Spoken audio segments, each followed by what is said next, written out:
any archaeologists dispute the Younger Dryas? There's about 60 major scientists. They've all published dozens of papers on the hypothesis. We are seeing the traces, literally, of a lost civilization in the Amazon. There were huge cities in the Amazon. The Amazon did have a population before the Spanish conquest of tens of millions. Everyone goes to the big Mayan sites, or they go to Teotihuacan and Mexico City because they're impressive. Whereas the Olmec sites, there's not much left.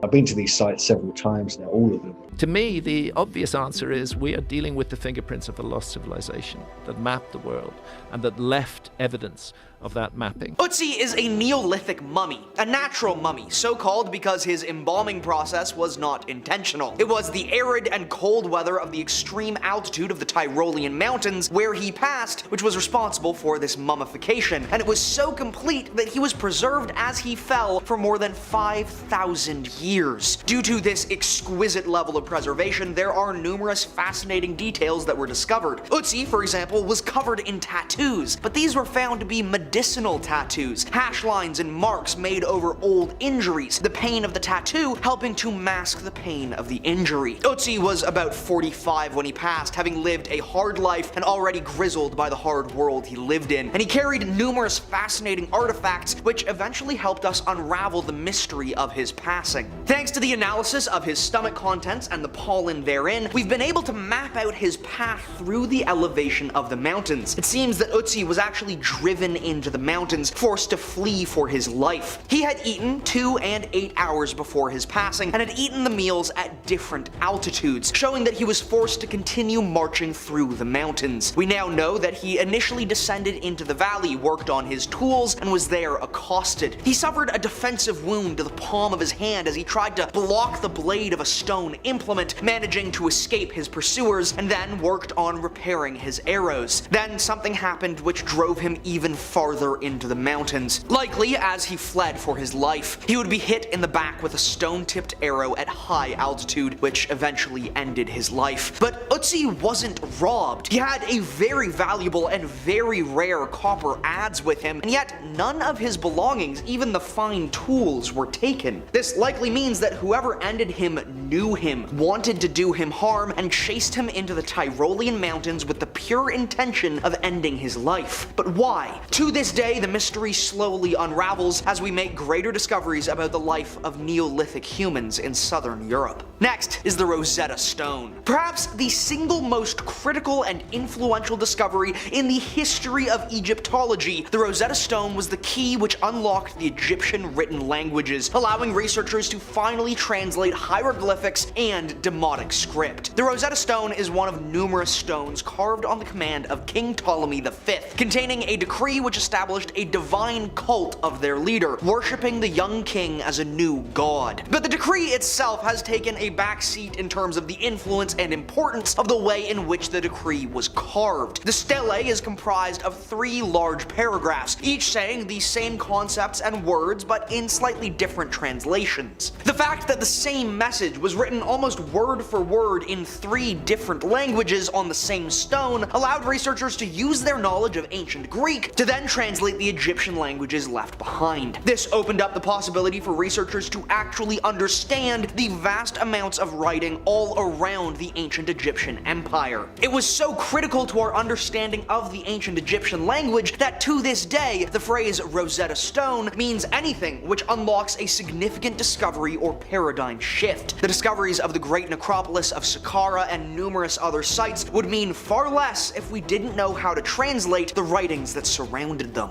Next is Pompeii. Pompeii is especially notable because it offers a rare opportunity for researchers to examine an immediately preserved snapshot of Roman life. The city was buried by the eruption of Mount Vesuvius in 79 AD, which destroyed the city in a single afternoon, buried under toxic ash and rock. While horrifying, this had the beneficial effect, for us today at least, of instantly encasing the entire city, preserving it as it was with no influence from the rest of history. This is an unparalleled level of access and accuracy through a window into the past. Very few sites have this level of in situ importance. Hundreds of entombed Romans have been recovered, many in heartbreaking positions which serve to remind us that these were all people, just like you or me, and while the ash fell, they held their loved ones, prayed, tried to hide, and in some cases tried to get in a little bit of fun before their world ended. It's considered to this day to be one of the best sources of knowledge and information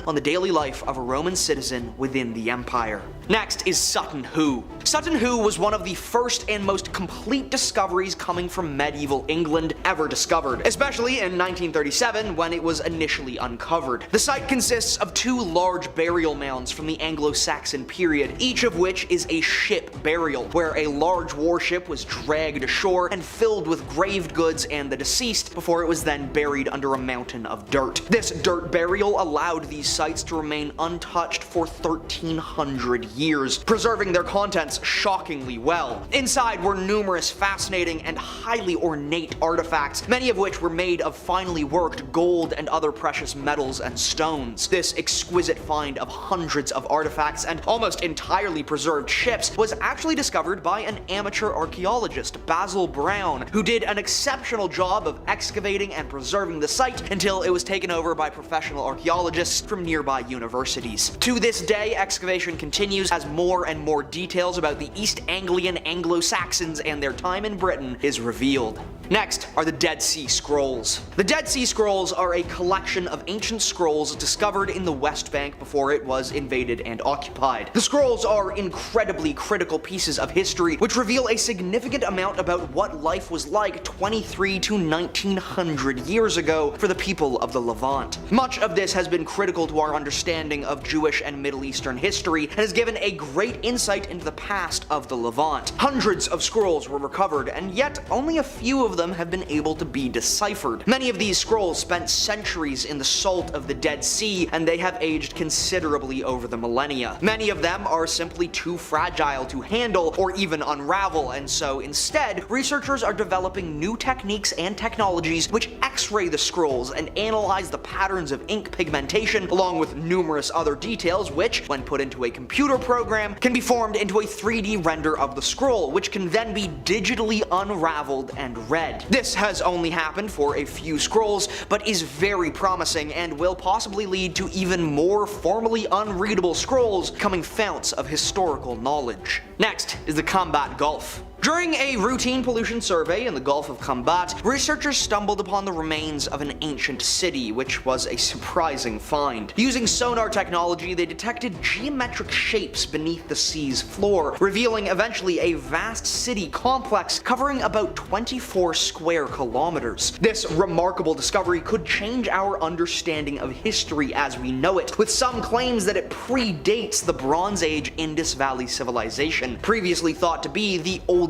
urban culture. However, skepticism remains. While many agree the site appears man-made, questions about its age and the artifacts found still persist. The area is challenging due to heavy tidal movements that could damage the site and mix in artifacts from elsewhere. Yet, many researchers believe this is indeed an ancient city lost beneath the waves, with human remains and numerous artifacts suggesting that it was quickly submerged, possibly in a catastrophic flood. Some have since speculated that the Indus River Valley civilization, located nearby on the same subcontinent, may have actually descended from the Khambhat civilization, carrying tales of the flood that evolved into myths across numerous subsequent cultures. At one time, the Vinca civilization was one of the largest prehistoric cultures in Europe. They were around for about 1,500 years. From about 5500 BCE to 4000 BC. They were in parts of what is now Serbia and Romania. The civilization is named after the village of Vinca and the Danube River, where some of the biggest archaeological discoveries were made in the 20th century. The Vinca people had advanced metalworking skills, especially when it came to copper. They excavated the earliest known mine in Europe, and they actually may have been the first civilization in the world to work with copper. These people didn't have a fully developed writing system, but archaeologists have found examples of proto-writing, symbols and marks that don't form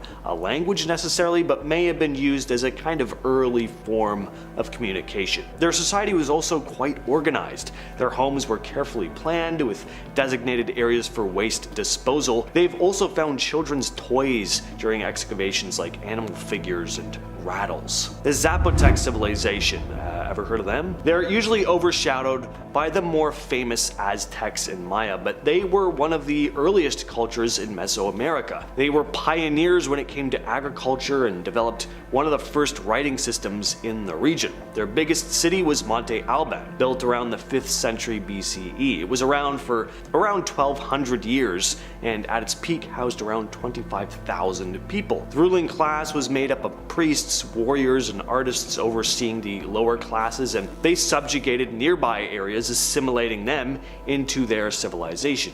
What caused their decline? It's not entirely clear. Monte Alban was mostly left intact when the civilization began to fade, so it doesn't seem like there was a catastrophic event that caused the downfall. Could have been economic trouble, which caused people to up and look for work in other places. Eventually, the remaining groups split up into other city-states, which started to compete against each other, which led to the end of their culture altogether. The Hittites. These were an ancient Anatolian civilization that came about around the 2nd millennium BCE in what is now modern-day Turkey. They formed a powerful empire, reaching their peak in the mid-14th century BCE under a king named Suppiluliuma I. At the time, they controlled a large territory that included much of Anatolia and parts of northern Syria. For centuries, the Hittites were only known about through references in other cultures, mainly because their civilization had collapsed by the end of the 12th century BCE. The remnants of their empire was lost to time, and it wasn't until the 19th century that physical evidence of them was rediscovered. In 1834, a French scholar by the name of Charles Texier found what would later be known as the Hittite ruins. At the time, he didn't recognize how significant they were. In the late 1800s, though, archaeological findings at sites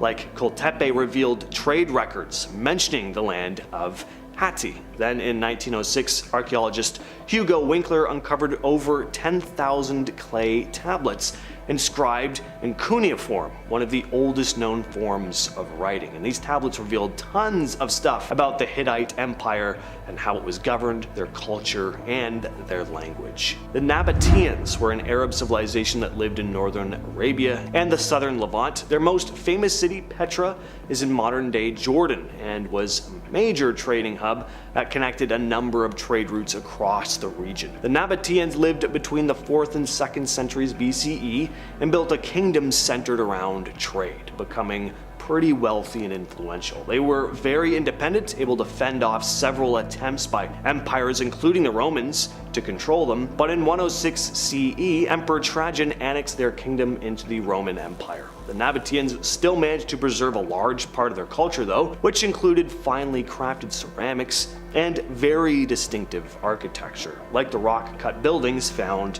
in Petra. Their history dates back to at least 312 BCE, when they were first mentioned in battle reports. As they expanded, they gained control over key territories, including Damascus. Petra became quite the city, home to around 20,000 people at its height. Over time, the Nabataeans adopted Greek as the dominant language, and by the 5th century, many of them had converted to Christianity. The civilization's decline began with the rise of new Arab groups, and eventually, the Nabataean culture dissipated.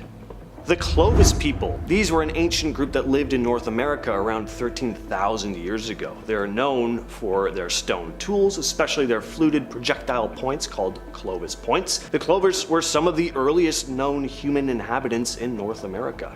In 1929, a 19-year-old named Ridgely Whiteman discovered a Clovis site near Blackwater Draw in New Mexico. The site contains stone tools along with the remains of mammoths, which was evidence that there was human activity during the Pleistocene era. Before this, another big discovery happened in 1927 at the Folsom site, where the remains of a now extinct bison species were found alongside human-made tools. This was the first definitive evidence of humans in the Americas during that period. Excavations at Blackwater Draw revealed thousands of artifacts over several years, confirming the existence of a culture that relied heavily on hunting large game like mammoths.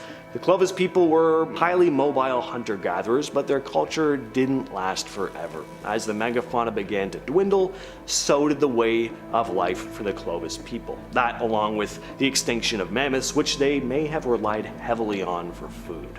Çatalhöyük is a Neolithic settlement in Turkey that dates back around 7500 BC. It was rediscovered in the late 50s by James Mallart, who found these layers of buildings. Excavations showed that the settlement consisted of tightly packed mud brick houses, and there were no streets. So how did the people get around? Well, they moved around on the rooftops. Suffice to say, the architecture is fascinating and incredibly unique. Houses were accessed through holes in the ceiling, and there were no clear public buildings. They also found a ton of artifacts, from everyday tools to murals depicting hunting scenes and even human figures. People also buried their dead underneath their homes, and I briefly mentioned this before, but another really cool thing about this society was that there were no grand buildings or signs of a ruling class at all. It seems like social status was relatively equal among everyone. The people at Çatalhöyük were also into agriculture, growing grains like wheat and barley, while also hunting and gathering. The Olmecs were one of the earliest and most influential civilizations in Mesoamerica. They started to form around 1400 to 1200 BCE, but more recent discoveries may push them back even further, to about 16 to 15 BCE, thanks to findings at a site called El Manati. The Olmecs are believed to have evolved from early farming cultures in the Tabasco region dating back as far as 5100 BCE. Their first major center was San Lorenzo. Tenochtitlan, the region's fertile land, and the Coatzacoalcos River helped support a pretty sizable population, leading to the rise of an elite class that demanded fancier goods. And the elites traded for materials like jade and obsidian found in far-off places, which means they had a trade network across Mesoamerica. As time went on, San Lorenzo eventually fell apart around 900 BCE. La Venta then took the spotlight. From 900 BCE until about 400 BCE, La Venta was home to the Great Pyramid, the Mesoamerican version, of course, the largest structure in Mesoamerica at the time, which still stands today. The Olmec civilization is most famous for their massive stone heads, believed to be portraits of their rulers. Each head is unique and is adorned with distinctive headdresses. The Khmer Empire was a powerful civilization in Southeast Asia that lasted from 802 CE to 1431, thereabouts. It stretched across present-day Thailand, Cambodia, Laos, and parts of Vietnam. This empire was this blend of Buddhist and Hindu cultures, which came about after centuries of conflict. The Khmer are also best known for their incredible architecture, particularly the temples of Angkor, which are still some of the most impressive monuments in the world. And a lot of these structures are, thankfully, still in remarkably good condition to this day. But like a lot of great civilizations, the Khmer Empire eventually began to decline. As for why?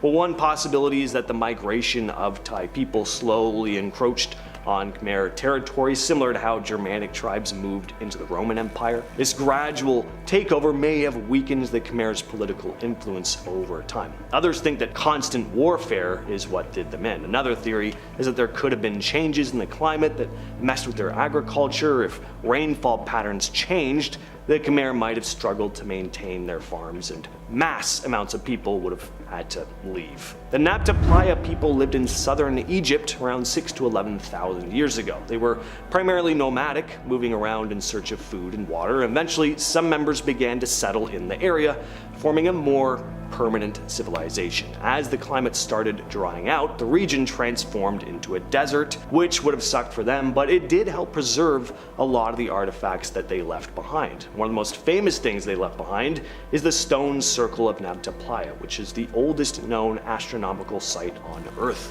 But along with marking the seasons, archaeologists have discovered animal remains in underground chambers, meaning that rituals may have taken place here as well. Like the other ancient civilizations on this list, the Nabta Playa people eventually disappeared.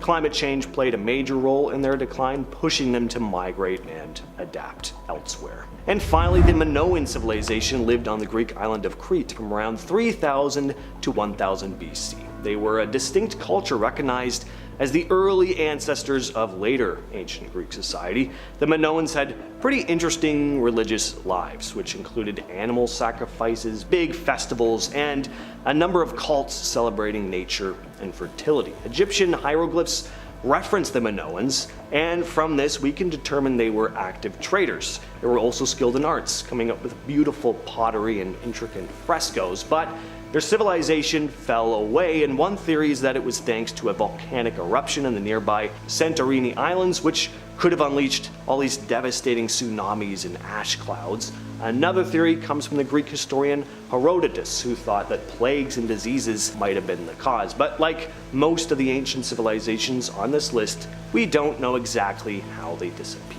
Ling Chi, usually translated to death by 1,000 cuts, was a form of execution in China dating back to the 10th century, and aside from how grim this was, it also held a much deeper meaning. If you were sentenced to die this way, it meant you'd messed up in the worst way. Ling Chi was reserved for crimes like treason, matricide, and patricide, or mass killing. The condemned would be tied to a wooden frame of some kind, usually in public, and then it's pretty much exactly what you'd imagine. They'd be cut over and over again until they eventually died. Sometimes the process would be drawn out, sometimes it would be a bit quicker. There aren't a lot of detailed historical records on the exact ways in which this would be practiced, so it would have varied quite a bit, depending on the crime and who was in charge. Not only would this have been a horrific way to go, it was also seen as incredibly humiliating, and on top of that, it was believed that those who died this way would suffer in the afterlife as well, with their bodies not being whole after death. You think that's bad? Listen to this, because next on our list we have something called the BLOOD Eagle, a ritualistic form of execution performed by ancient Vikings throughout the 8th, 9th, 10th, and 11th century. Rough time to be a Viking enemy. I'm warning you now, it's about to get graphic. The BLOOD Eagle consisted of a person sitting upright and then having the skin on their back cut down the middle and peeled to either side, and then having their ribs severed from their spinal cord in the back with some kind of ancient blade that probably wasn't sharp enough to do the job very quickly, meaning the process most likely took hours. Once severed from the spine, the ribs would then be broken to be positioned outwards like wings coming out of the back of the body. The back skin on either side was then attached to hooks, the hooks to ropes, and the ropes to 2 large wooden poles on either side of the person so that the Vikings could properly and gruesomely display their sick, eagle-inspired abomination. The Celts were often described as barbarians by the Romans. They were said to often rush into battle totally nude, they practiced strange rituals, and they had a real love of heads. Now, history is often written by the victor, so the Celts being these wild barbaric tribes may have been overstated, but there was some truth to what was written about them. Like the head thing, for example. Collecting heads as trophies is something a number of ancient civilizations practiced throughout time, but the Celts took things to a different level. They believed the soul was housed in the noggin, and liked using the human heads they lopped off in battle as decorative pieces. They'd hang them off their horses, they'd nail them to the walls, and decorate the fronts of their homes with them. Kind of like demented versions of Halloween decorations, only they weren't trying to be spooky. It was kind of like them putting their medals and trophies in their front lawns. Next up we have the Mayans. Just as a whole, those guys were super twisted. Honestly, it's hard to even know where to start. As a society, the Mayans were super big on torment and sacrifice, often removing the heads or hearts of their enemies in drawn out ways that many times began with beatings, burnings, and scalpings in order to appease the gods. These sacrifices were often made when new buildings or leaders rose within the civilization, and they were great architects, so that happened a lot. Another pretty gruesome thing they did is they played their own version of soccer mixed with basketball, except it wasn't that much like soccer or basketball because the team that lost had their heads cut off and used as the ball in the next round. Speaking of heads, they liked theirs flat and long, so they often used wooden boards strapped to the heads of young men and women to elongate their heads, and they also filed their teeth into points. I'm sure there's more, but let's leave it there for now. Gladiators were held in pretty high regard in ancient Rome. Sure, many of them were slaves and criminals, but not all. They were all seen as strong, virile warriors though, and that meant there had to be some special power running through their veins. So when a gladiator died, it wasn't uncommon for parts of their bodies to be used to cure different ailments. Epilepsy was a big one. It was believed that consuming the red stuff from a fallen gladiator would give the epileptic person some of the strength the gladiator had in life. Gladiators' livers were also believed to be a powerful medicine, and even when it came to cosmetics, parts of gladiators were used. Their dead skin would be scraped up from bathtubs and used in face creams, which for some reason grosses me out the most. Imagine finding out that UFC fighters' dead skin was used in your bottle of facial moisturizer. Next up, while not as gruesome as the rest, I have a feeling talking about bed bugs is gonna make it pretty hard to sleep tonight. I get it if you're mad at me, but just remember, I'm doing it to myself too. Bed bugs were rampant in ancient times, and there really wasn't any way to get rid of them, meaning that ancient civilizations just had to deal with the infestations, the bites, and the itching, which of course often led to infection.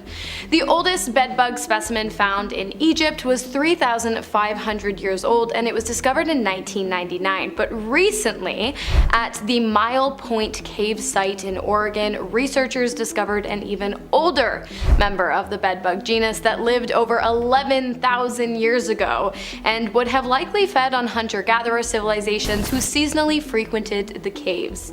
Yeah, count me out of this whole thing. How did a samurai test the quality of his katana back in the day? Traditionally, they would duel other samurai in what was known as sujigiri. Sometimes they'd practice with their new blade on criminals and corpses as well. But there was one other way to test the quality of a new katana or fighting style. Just attack a random passerby in the street. In the Sengoku period, the word sujigiri took on a whole new meaning, referring to samurai often testing their blades on innocent people out in the street. They would need to know their blade could cut through a person effectively before taking it into battle. So if there weren't any other options, what better way to test a sword than by doing just that?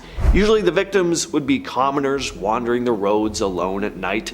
Sujigiri started becoming a real problem in the Sengoku period. The samurai just had too much power and seemed to kill indiscriminately. By 1602 though, the practice was outlawed, with offenders being sentenced to death.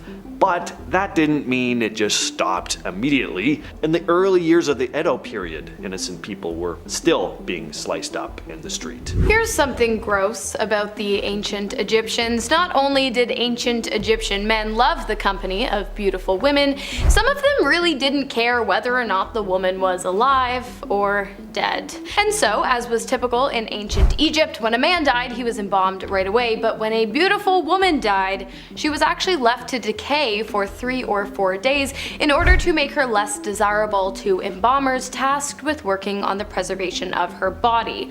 While this might seem a bit extra, it was actually super necessary, because it's not just something ancient Egyptians woke up one day and decided on. It was their solution to a very real problem that became apparent to the rulers of the civilizations after one too many embalmers had gotten caught in the act. Speaking of ancient Egyptians, there was another practice that was pretty disturbing by today's standards.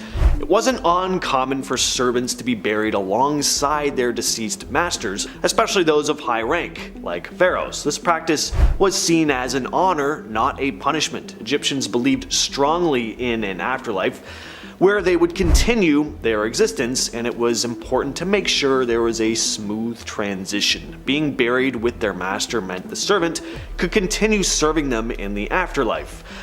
Yeah, imagine you had to go into work one day and you found out your boss had just died. Then you're told you have to join them in their burial just because you work for them. Might sound strange to us today, at least I hope it does. Where are you working if that doesn't sound strange? But back then, it was seen as a sign of respect and devotion.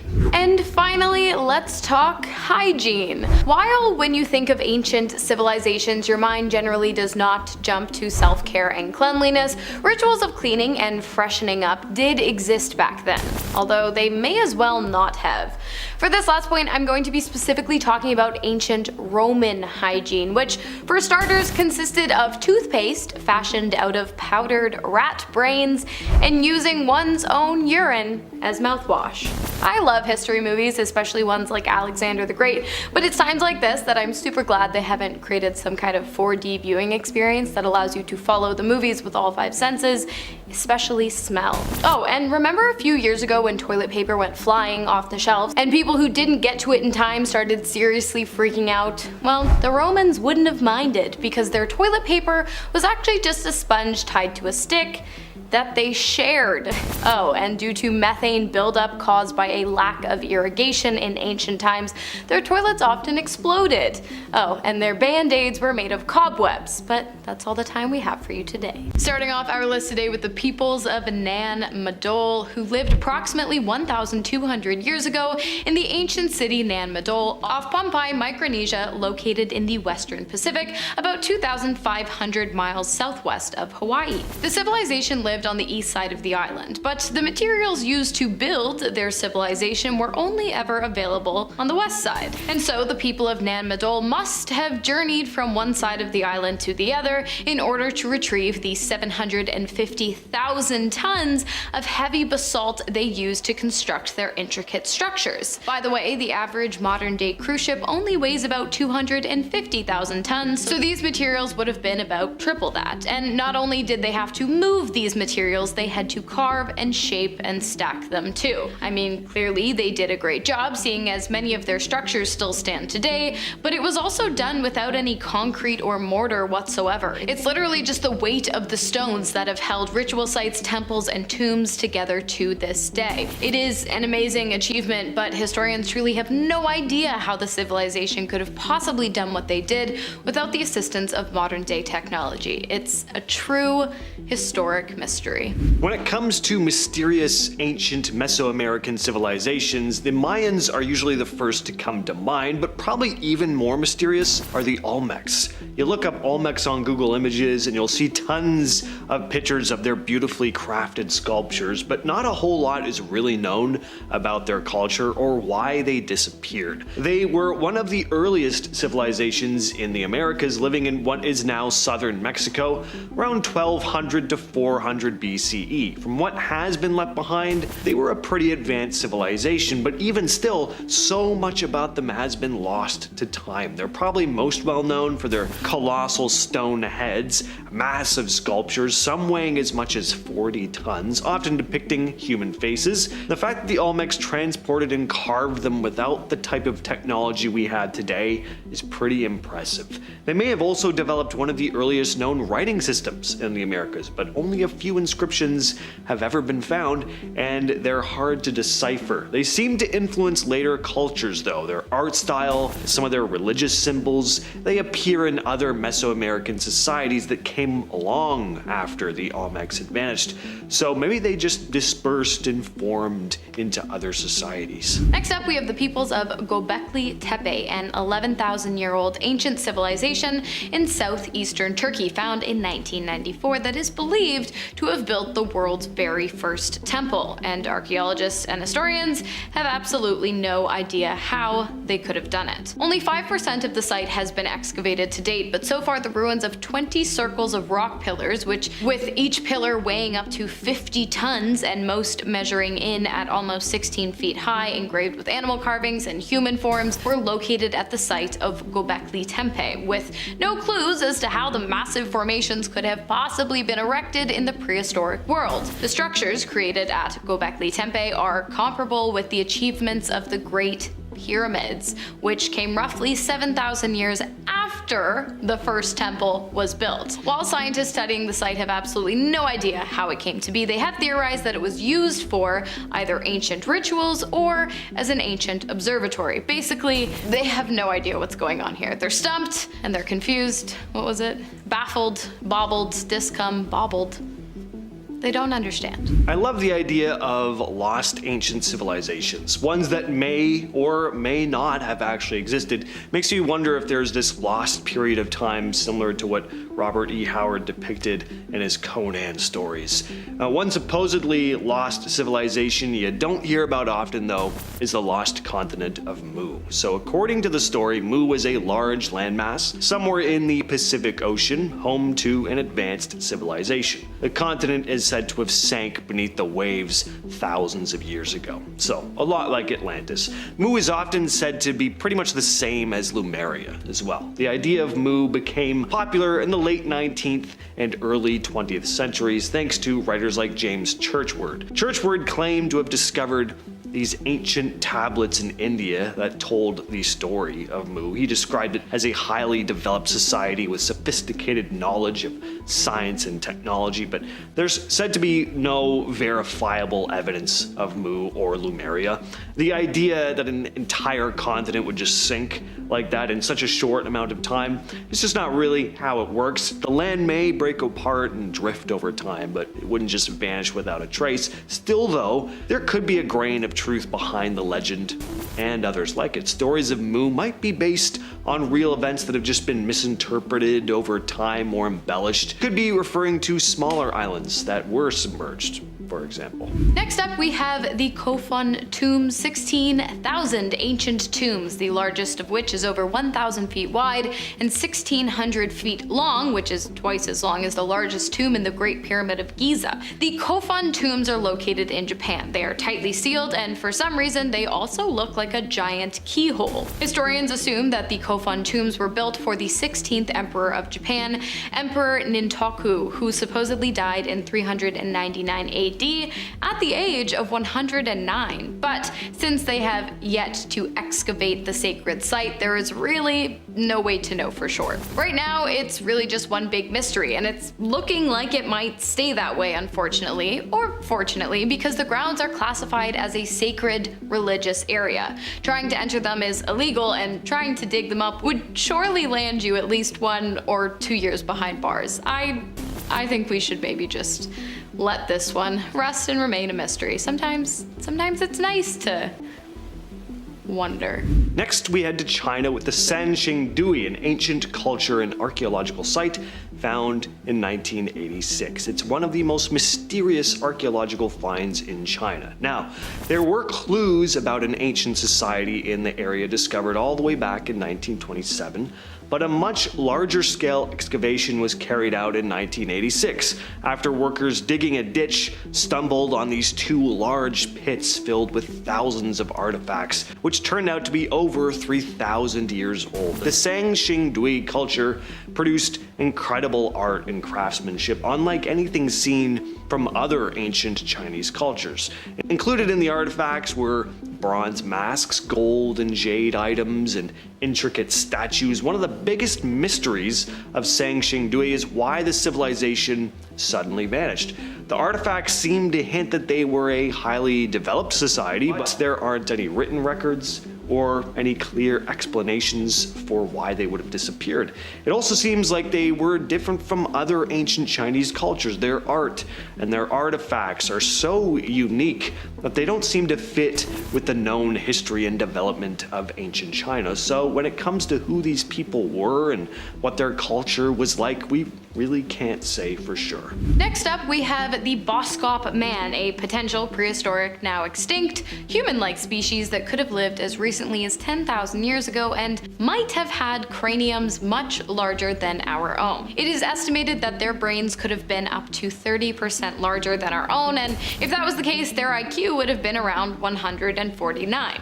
The average IQ in America is 98. However, the increased intelligence would of course depend on where the Beskop man carried the majority of their brain mass, as intelligence increase generally happens in the prefrontal cortex of the brain, which is largely responsible for our highest cognitive functions like decision-making, memory, and self-awareness. With that being said, perhaps their frontal cortices were so big that they became so self-aware they ended up enlightened and eventually decided to become one with the universe. This, of course, is all scientific speculation, seeing as the only evidence of the peoples are partial skull fragments, but many scientists seem to believe the theory, so personally, I'm on board with the highly intelligent prehistoric men that probably would have beat me in a game of chess, but I think anyone would.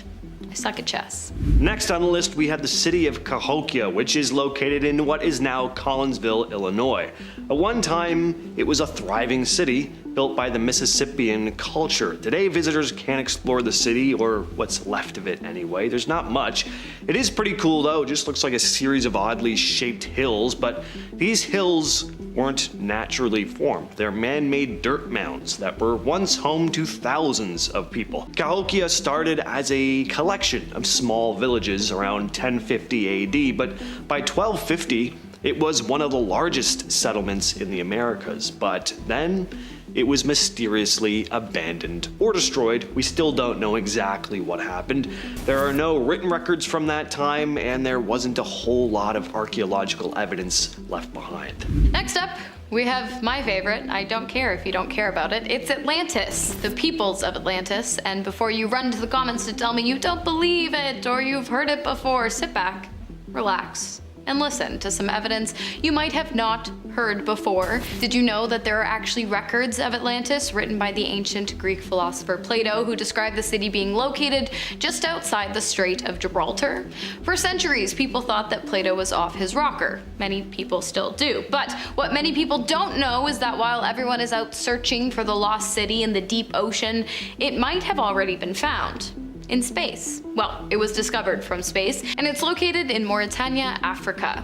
In 1965, the Richat structure, a deeply eroded dominal structure, was discovered by two astronauts while flying over Africa. While the area is barren and dry today, evidence suggests that at one time, the entire structure was submerged completely underwater. Sound familiar? Could this truly be the lost city of Atlantis, or is it still just out there waiting to be found?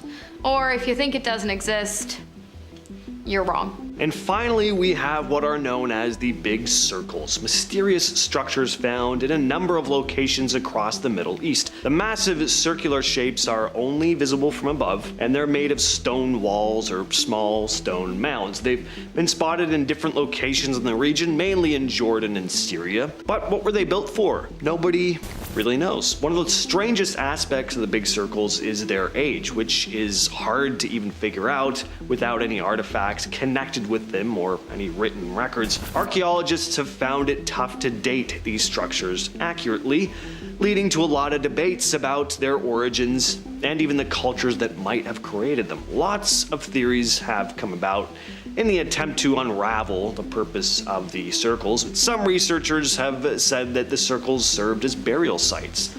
Others speculate that they may have been used to house animals, but the walls aren't really high enough for that, most of them only having been built a few feet high. Of course, we have a bit of a similarity here to crop circles, and hey, we all know the conspiracies surrounding them, so I find this one kind of cool. The Tuli Papyrus is a mysterious artifact that some believe could document an ancient encounter with extraterrestrial beings. The story begins in 1933 when Alberto Tuli, a curator at the Vatican Museums, discovered a roll of papyrus in Cairo. This document supposedly dates back to the reign of Thutmose III, around 1480 BCE. After Tuli's death, the scroll suspiciously vanished. Years later, Italian Egyptologist Boris de Rachowiltz claimed to have found a transcription of the Tuli Papyrus, and according to his translation, the text describes a bizarre event.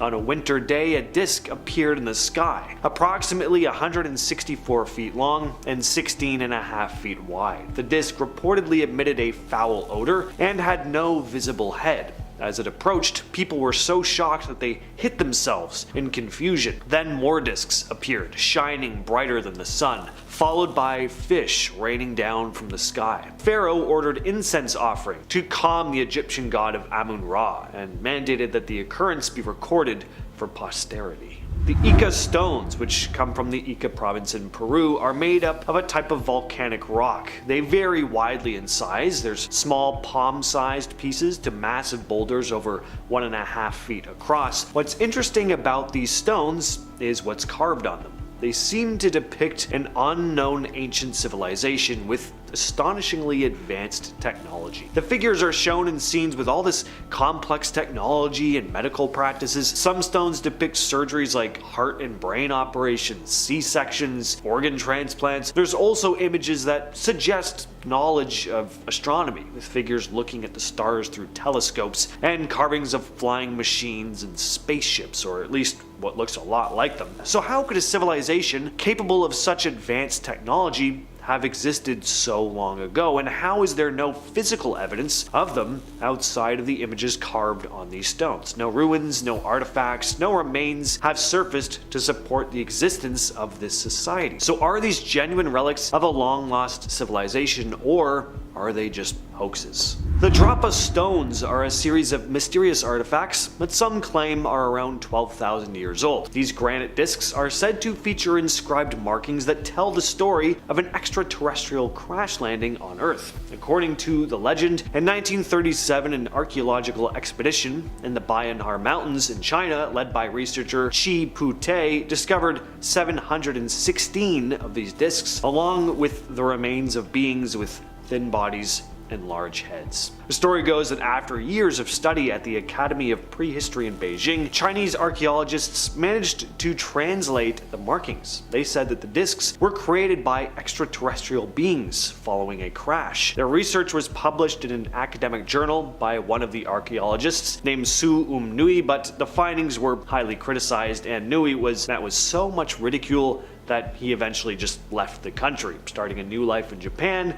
where he died shortly after. The Dropa Stones are said to measure about 1 foot in diameter and feature 2 grooves that form a double spiral around a central hole. The hieroglyph-like symbols are claimed to be visible only with a magnifying glass. Now, for a long time they were forgotten, but in 1966 the story of the stones resurfaced when a Soviet journalist with a name I cannot pronounce published an article claiming that the discs contained metals like cobalt and acted as electrical conductors, even producing a humming sound when placed on a special turntable.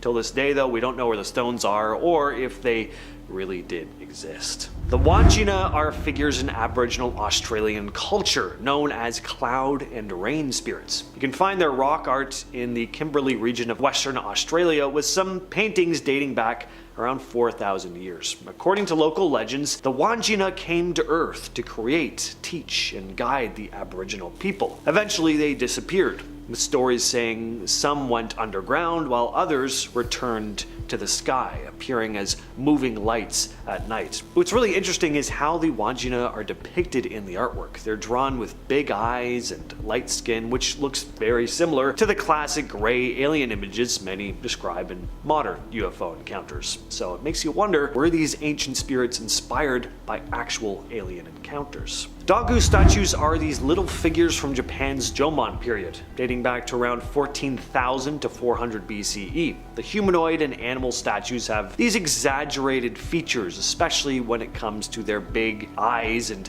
tiny mouths. Yes, very alien-like. Some researchers think these statues were used in rituals or as talismans, maybe even a way to ward off negative spirits or energy. Others think they may be these ancient people's depictions of creatures they actually encountered, beings that may have visited from above. Thanks to Eric von Daniken's book Chariots of the Gods, which posits that ancient cultures had contact with aliens, the Dagu have become pretty well known in the world of ancient alien conspiracy theories. A lot of these statues do kinda look like depictions of ancient astronauts clad in spacesuits, and who wouldn't want to believe that our ancestors encountered alien beings? paintings. It's just a cool idea. In July of 2014, something really interesting happened in Chhattisgarh, India. The State Department of Archaeology and Culture got in touch with the Indian Space Research Organization to look into some ancient rock paintings found in caves near Charama. The paintings are thought to be around 10,000 years old, and archaeologist J.R. Bhagat was especially fascinated with them.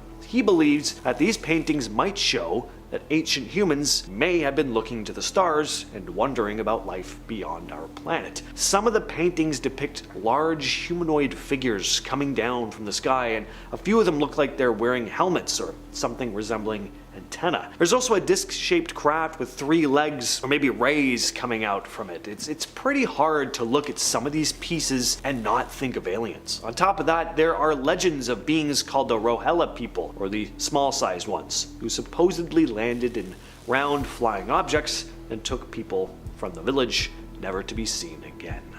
Mohenjo-daro was one of the largest settlements in the Indus Valley civilization, built around 2600 BCE in what is now Pakistan. When excavations began in 1922, when the city was rediscovered, they found skeletons scattered across the streets, many seemingly frozen in time as if they died suddenly and unexpectedly. Bodies were found intertwined, holding hands, lying unburied in the street. The question was, and still is, what caused these people to die, and why weren't they buried? On top of that, the skeletons were found to be radioactive, with levels comparable to those at Hiroshima. David Davenport, a British researcher who dedicated years to studying this site, believed that Mohenjo-daro was annihilated by a blast similar to an atomic bomb. In his words, there was an epicenter about 50 yards wide where everything was crystallized, fused, or melted. Here's where it gets even stranger. Ancient texts like the Mahabharata describe a cataclysmic event.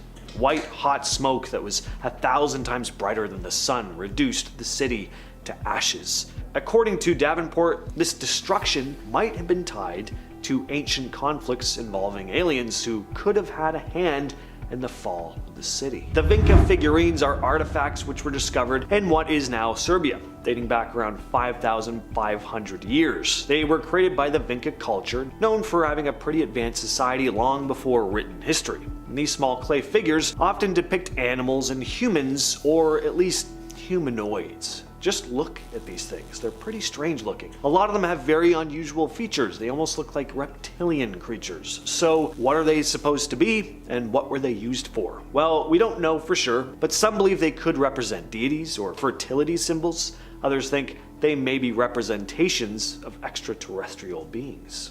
The Sabu disc is an ancient Egyptian artifact that dates back to around 3000 to 2800 BCE. Discovered in 1936, this disc was found in the tomb of an official named Sabu, hence the name. It's made of schist, a type of stone, and has a really unique design. For the time it was created, that is. Looking at the thing without context, you think it was just a broken off piece of wheel from some kind of machinery or something. Scrap metal. But that's exactly what makes this artifact seem so out of place. The thing looks like a steering wheel, but it's highly unlikely to be, so then what is it? Some people think it could have been some sort of ceremonial object, seeing as it was buried in Sabu's tomb. Others think it might have had some sort of practical purpose that we just don't understand. The disc's design just seems way ahead of its time. Could it be a tool that was part of a larger, advanced machine? Is it evidence of extraterrestrial technology, a gift from visitors from another world?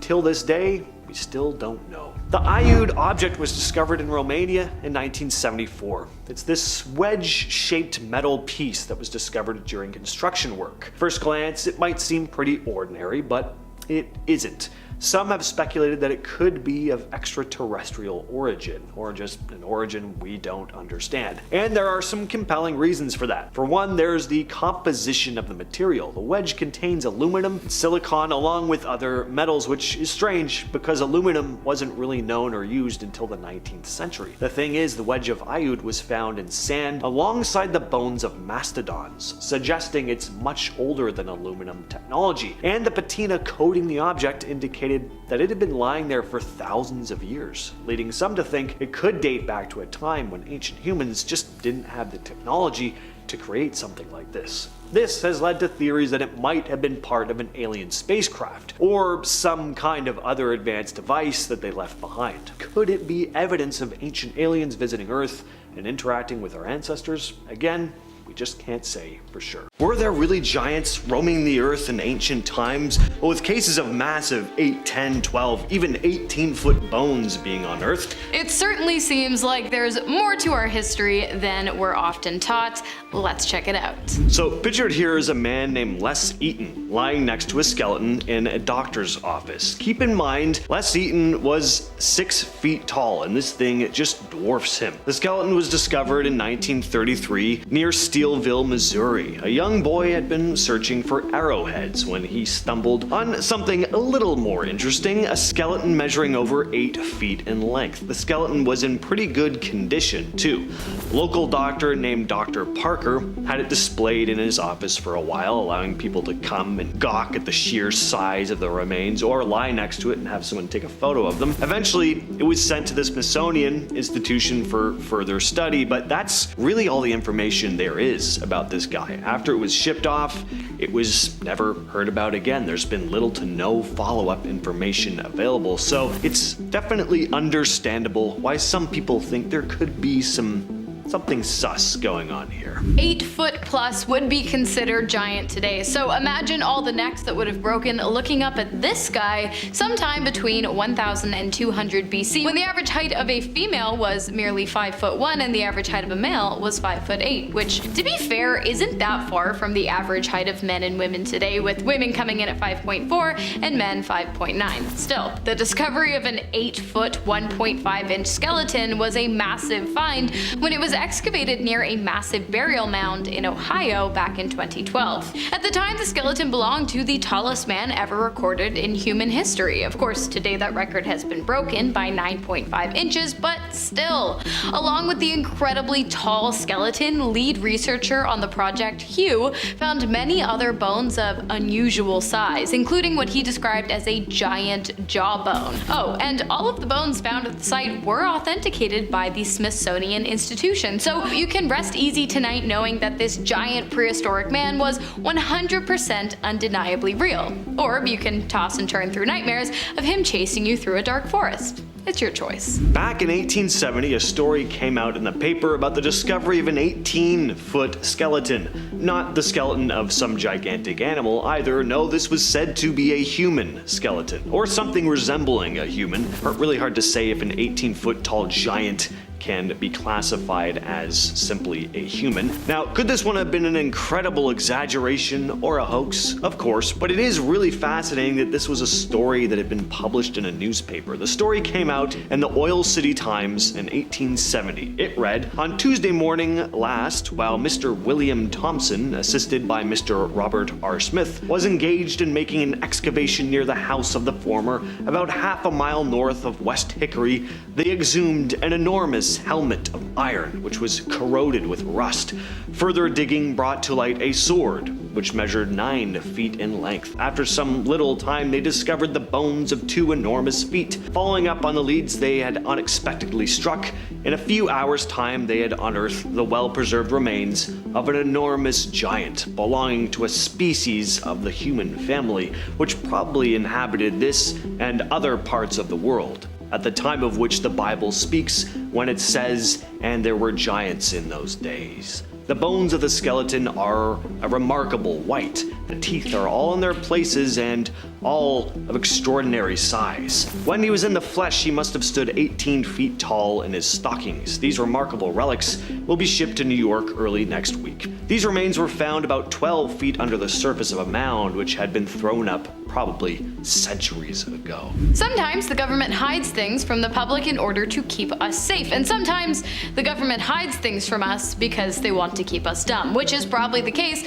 when it comes to the 12-foot skeleton that was dug up and was promptly reburied in 1819 in Lompoc Rancho, California. Now, to be fair, when the giant skeleton was dug up by soldiers living on the ranch who hacked their way through a thick layer of cemented gravel to reach the sarcophagus holding the skeleton, the natives of the land deemed it a god and asked that it be reburied. But you're telling me that since then no one has used any kind of scanning technology or taken any soil samples from the burial site in an effort to authenticate and study the giant bones? I gotta call BS on this one. My guess, the skeleton isn't there anymore because it was taken a long time ago to be studied by people who don't want us to know it exists. Maybe it's an alien. The Bulgarian Giant. Back in 2015, downtown in the ancient city of Varna, archaeologists found the remains of an exceptionally tall man for the time he was alive. While excavating a Copper Age necropolis near Varna, researchers uncovered the remains of a skeleton dating back approximately 6,500 years. It was found partially buried beneath an ancient fortress wall,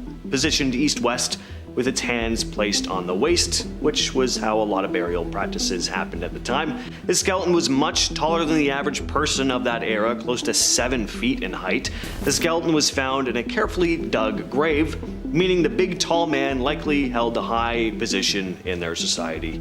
Some things just never change. In 1895, the Smithsonian purchased an 8-foot, 4-inch tall mummy for $500. In 1908, they called it a hoax, but experts aren't so sure. The first report of the giant appeared in 1895. It claimed the mummy was 9 feet tall when in reality it was just 2 inches less than 8.5. Still, the Smithsonian made the decision to purchase the artifact for $500 that same year after examining it and declaring it to be a legitimate find. Now, all of a sudden, 13 years later in 1908, they called it a hoax and claimed that it was made of gelatin.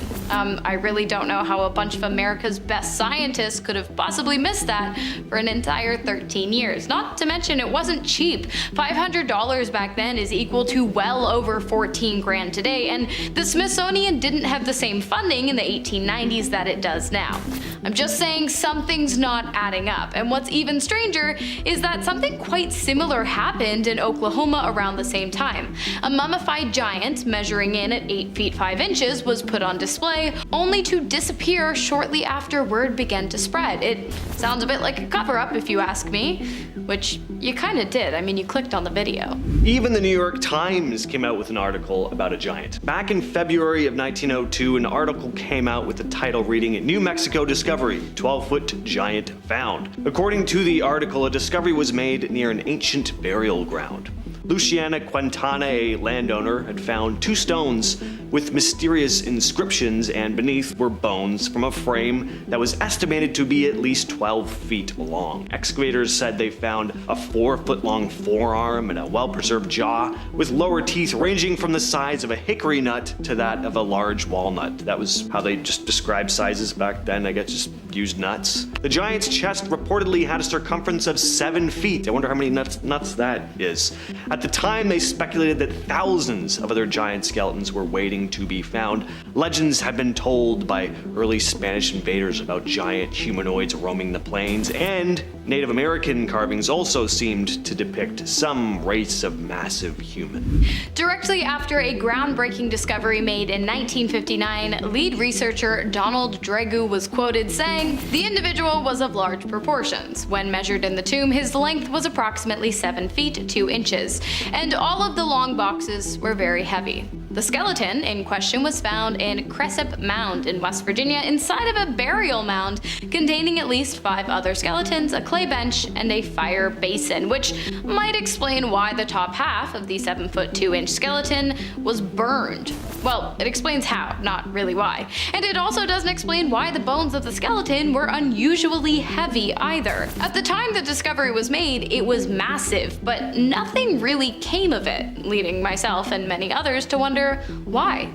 What are they hiding? Scattered across Sardinia are the famous giants' tombs, built during the island's Nuragic period. These structures, often reaching up to 100 feet in length, have been the cause of a lot of local legends, mainly that these tombs were built to house some very large people, maybe even giants. But the mainstream archaeology world explains them as communal burial sites. The tombs are long chambers constructed from massive slabs placed vertically and horizontally to form a corridor-like structure. The chamber is then covered with smaller rocks and earth, creating a mound. A distinctive feature of these tombs is their entrances, which had a semicircular row of standing stones. They look pretty cool. Definitely something I'd want to check out one day. A giant mound shaped like a giant snake containing giant skeletons. Fitting, right? Serpent Mound in Ohio is the world's largest surviving effigy mound, which is super cool in and of itself, but it got a whole lot cooler when, in the 1890s, Professor Frederick Ward Puntham decided to excavate some of the mounds located next to the effigy. What did he find? Well, seeing as this is a video about ancient giants, it would be pretty weird if I said unicorns. In reality, the professor found multiple 6-foot-tall skeletons and possibly one that was 7 feet. In a postcard sent by the professor, the giant skeleton can be seen laid out on a large stone, and underneath the skeleton it says, "Skeleton of mound builder, 7 feet in length, Serpent Mound." The only thing is, the skeleton is cut off at the shins, and the professor never confirmed if the measurement was an estimate of what the height of the entire skeleton might have been, or what the found bones measured up to, meaning that the skeleton could have possibly measured in at much taller than 7 feet, or perhaps slightly shorter.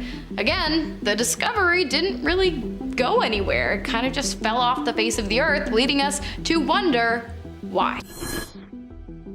Starting off this list in our number 10 spot, we have the Kailasa Temple in India. This is one of the most jaw-dropping ancient wonders that seems almost impossible when you first hear about it. Carved directly into a massive rock face in the 8th century CE, this temple is part of the Ellora Caves complex, but stands out because it's entirely monolithic. It was crafted from a single piece of stone.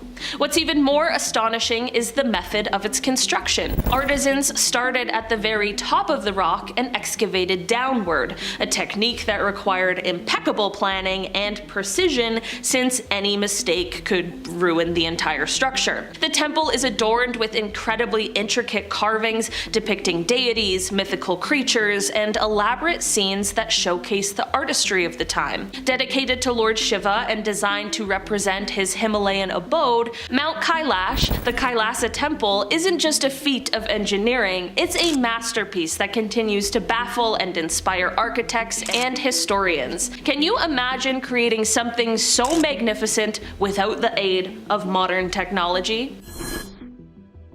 In our number 9 spot today, we have the Baalbek Trilithon in Lebanon. This is an ancient wonder that leaves even modern engineers scratching their heads. Located within the ruins of the Temple of Jupiter, these enormous stone blocks date back to the Roman Empire and are some of the largest ever used in construction. Each stone weighs around 800 tons. That's the equivalent to stacking about 130 African elephants. The question is, how did people over 2,000 years ago managed to move and precisely place such massive stones without the aid of modern machinery? While we don't have definitive answers yet, theories suggest that they might have used a combination of rollers, sledges, and sheer human effort, possibly involving thousands of workers. The precision and scale not only showcase the incredible engineering skills of the time, but also highlight how much we still have to learn about ancient construction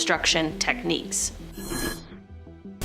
In our number 8 spot today, we have the Hypogeum of Hal Saflieni in Malta. This is an underground marvel that seems almost too advanced for its time. Dating back to around 4000 BCE, this labyrinthine complex was carved entirely out of limestone using simple tools like antler picks and stones.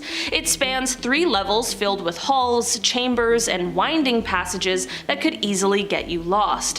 What's truly mind-blowing is the builder's sophisticated understanding of engineering and acoustics. Some rooms are designed to produce unique sound effects. Imagine chanting in a chamber that naturally amplifies your voice in haunting ways. The precise workmanship and planning required for such a feat are astounding, especially considering the limited technology available over 6,000 years ago.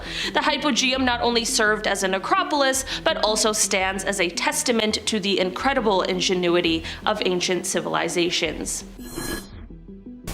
In our number 7 spot today, we have the Banaway rice terraces in the Philippines. These are an astounding example of ancient creativity that defies what we might think possible without modern technology. Over 2,000 years ago, the indigenous Ifugao people carved these terraces into the steep mountainsides of Ifugao province, creating a vast network of rice paddies that seem to ascend endlessly into the sky. While these terraces themselves cover a significant area, the entire system of rice terraces in the region extends over 10,000 square kilometers. What's truly mind-blowing is how they achieved this feat with just stone and mud walls, carefully crafted to adapt to the rugged terrain. They engineered an elaborate irrigation system that channels water from the rainforests above, allowing them to cultivate rice sustainably on steep slopes. Even more impressive is that these terraces have been meticulously maintained by countless generations,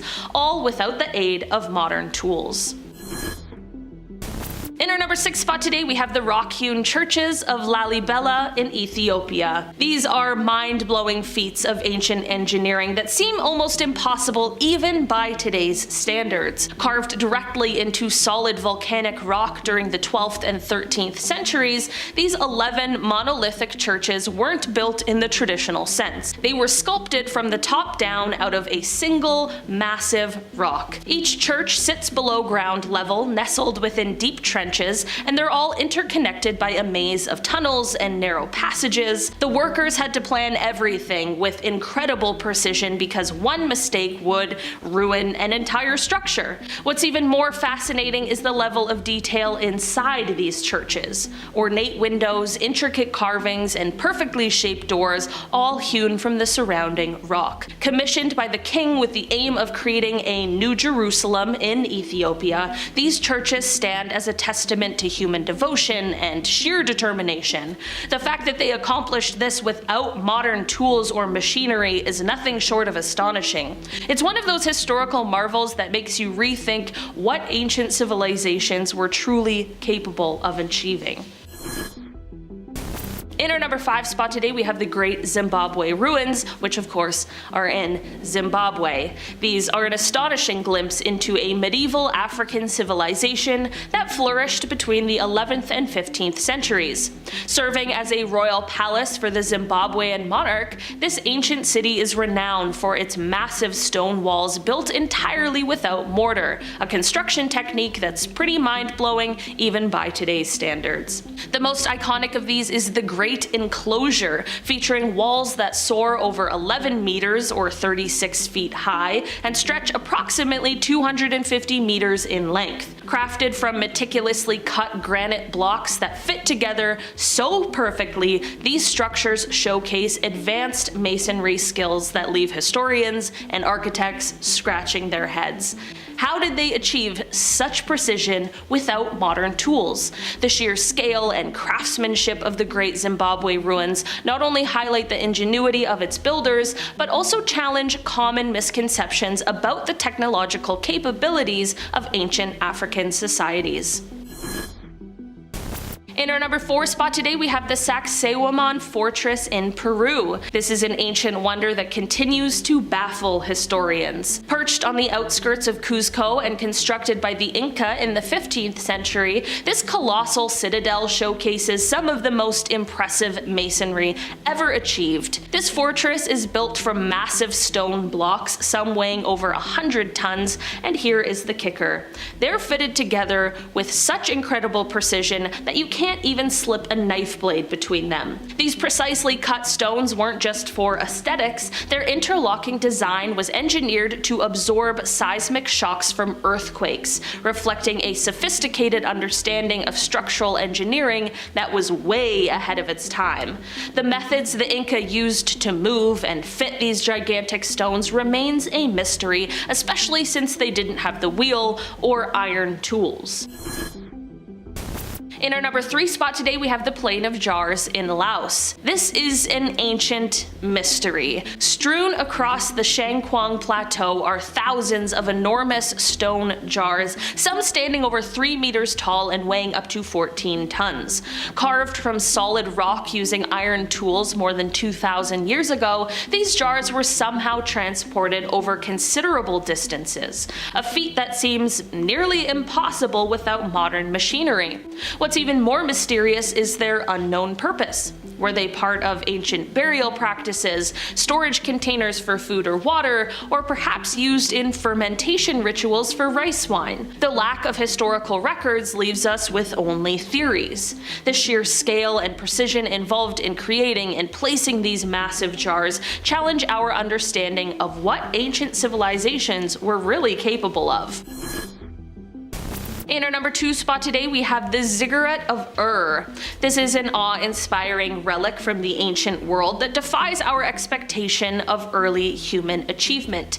Built around the 21st century BCE by the Sumerians, this massive step pyramid was dedicated to the moon god Nana and stands as one of the earliest examples of monumental architecture. What's truly remarkable is that it was constructed using mud bricks for the core structure and then covered with baked bricks bonded with a natural tar, which was quite an advanced building technique for this time. Thousands of laborers would have been involved in this colossal project, meticulously stacking and aligning each brick to create a structure that could withstand the test of time. This wasn't just a religious center, it was a symbol of technological innovation and societal organization. Considering the limited tools and resources available over 4,000 years ago, the sophistication of this challenges our understanding of ancient capabilities. And finally, in our number 1 spot today, we have the Nabta Playa stone circle, which is in Egypt. An ancient marvel that flips the script on what we think nomadic people were capable of thousands of years ago. Dating back to 7000 BCE, this prehistoric site in the Nubian desert is home to one of the world's oldest known astronomical alignments, beating Stonehenge by several millennia. It's astonishing to consider that these early societies had such advanced knowledge of astronomy that they could align stones with celestial events like the summer solstice and the arrival of monsoon rains. The stones were carefully arranged to track the movement of stars and planets, indicating a deep understanding of the cosmos. What's even more incredible is that this was accomplished by nomadic herders, not settled agriculturalists, showcasing their sophisticated observational skills and organizational abilities. The construction involved strategically placing stones in specific patterns, reflecting both astronomical expertise and remarkable planning. One of the most fascinating things in archaeology has to be the disappearance of mass amounts of people, leaving behind their artwork, artifacts, and architecture, and questions about who they were and why they left their homes and cities behind. Seeing as we don't have the technology to fly around the world in 10 minutes yet, we're going to share these incredible places with you through the power of the World Wide Web. And we're starting off the list with a pretty amazing civilization, the Indus. They existed from around 3300 BCE to 1300 BCE in what is now Pakistan and northwest India. It's often called one of the world's oldest civilizations, but they were pretty advanced. They had sanitation systems that wouldn't be matched until the Roman times, which is pretty crazy. They had busy cities with well-planned streets, houses, and even indoor bathrooms, apparently. 2 major cities, Harappa and Mohenjo-daro, are probably the most well-known. These cities had intricate brickwork, drainage systems, and there's evidence of a written script that we haven't even been able to fully decipher to this day. These folks were were not just good at city building, they were also savvy traders. The Indus people traded with Mesopotamia, using boats to transport goods. Agriculture was a big deal too, with well-irrigated fields for growing crops. But around 1300 BCE, the civilization started to fall off. We're not entirely sure why. Some think it could be due to climate change affecting their water sources, so people up and left migrating southeast. Today, all that's left of the ancient city of Angkor in Cambodia is Angkor Wat, this beautiful temple complex, which also happens to be the largest religious structure in the entire world. Yeah, it's pretty remarkable, and as large as it is, it's still only just one part of a city that used to be larger than modern-day New York City. Angkor, the capital of the Khmer Empire. This place had magnificent temples, including Angkor Wat, so you can only imagine how many more amazing structures there were, considering how vast this place was. But around the 15th century, the city declined and was eventually abandoned. There may have been environmental stress here. The complex irrigation system may have strained resources, causing soil depletion and impacting food production. There could have also been prolonged droughts that affected their ability to support a large population. Researchers aren't exactly sure how many people lived there, of course, but considering the size, there were probably a lot. And there were also power struggles and invasions, which weakened the Khmer Empire, eventually leading to the decline of their largest city, followed by the empire itself about 300 years later.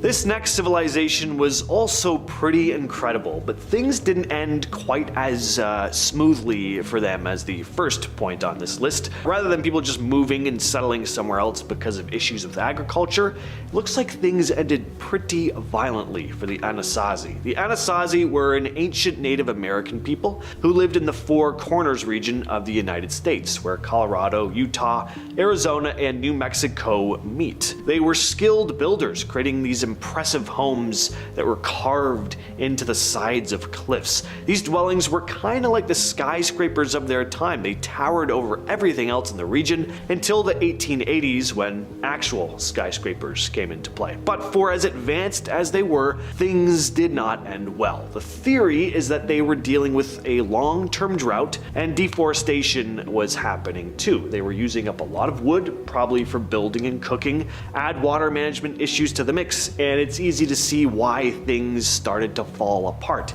Tensions rose due to desperation, and that's what likely led to violent conflicts. And by around 1300 AD, the Anasazi had mostly dispersed. Next on the list, we have the Rapa Nui civilization on Easter Island. This is the island with all those amazing stone statues known as moai. The fact that they were able to carve these things out of volcanoes and then transport the 14-ton behemoths around the island is a pretty incredible feat. For a long time, it was a complete mystery as to how they actually did it, but it turns out they would have used a system of ropes with a team pulling the statues back and forth, making the moai kind of like walk. It's pretty cool. So what went wrong with the Rapa Nui? Well, scientists dug into the dirt, looking at ancient charcoal pieces and pollen in the soil, found that the Rapa Nui had chopped down almost every tree on the island.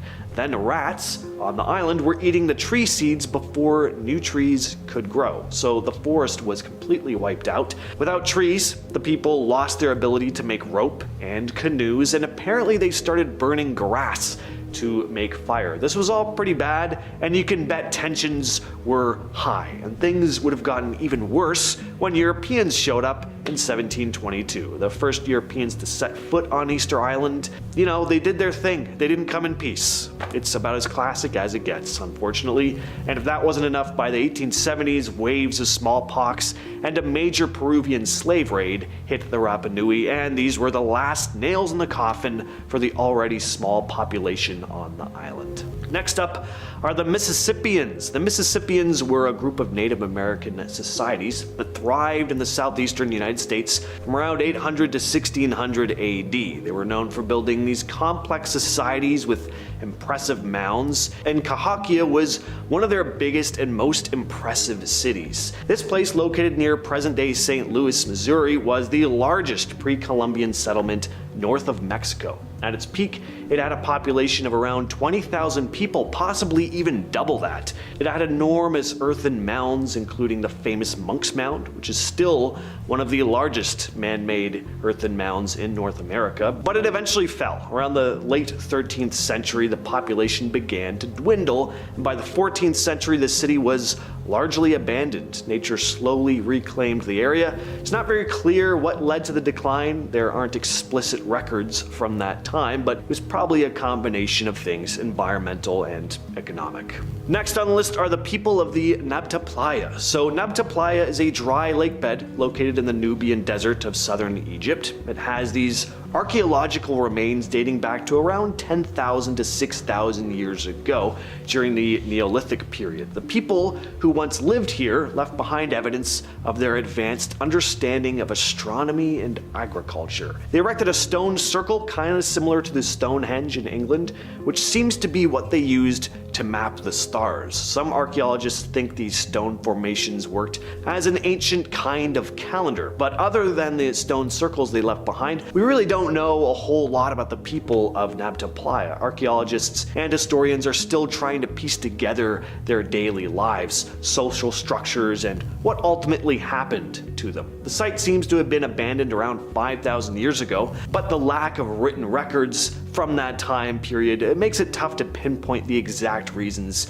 behind their disappearance. Next up we have Çatalhöyük. Çatalhöyük in central Turkey is not only one of the first known urban settlements in the world, but also one of the strangest. So instead of streets like you have with most cities, I mean every city, here all the homes and buildings were connected, and to get around people walked along the paths on roofs and then descended down into their homes with ladders. Looking at images of the place, it looks almost like a big ginormous honeycomb type of formation. It's very unique. There aren't really any places like it. There were also no cemeteries. Residents buried their dead underneath their own homes. The fate of its inhabitants is still mysterious, which isn't surprising considering how ancient it is, but around 6700 BCE, the site was abandoned, and researchers are still piecing together the reasons behind it. The ancient city of Thonis, which now sits at the bottom of the Mediterranean Sea. I love